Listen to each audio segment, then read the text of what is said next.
কুয়াশায় ঘেরা ভাষা ভাষা সেই পাইন গাছের ফাঁকে ফাঁকে রোদ্দুর, খাদের গায়ে শুয়ে শুয়ে হাতে পায় হলদে সবুজ রং।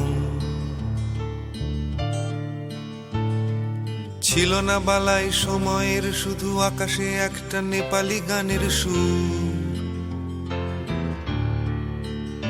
আমার পাহাড়ি ছেলেবেলার একটা গান। সূর্যের গন্ধটা নিয়ে পকেটে আমার কেটে গেছে কত রাত। হাতের মুঠোয় শিশির ভেজা গোটা দার্জিলিং কালিম্পং।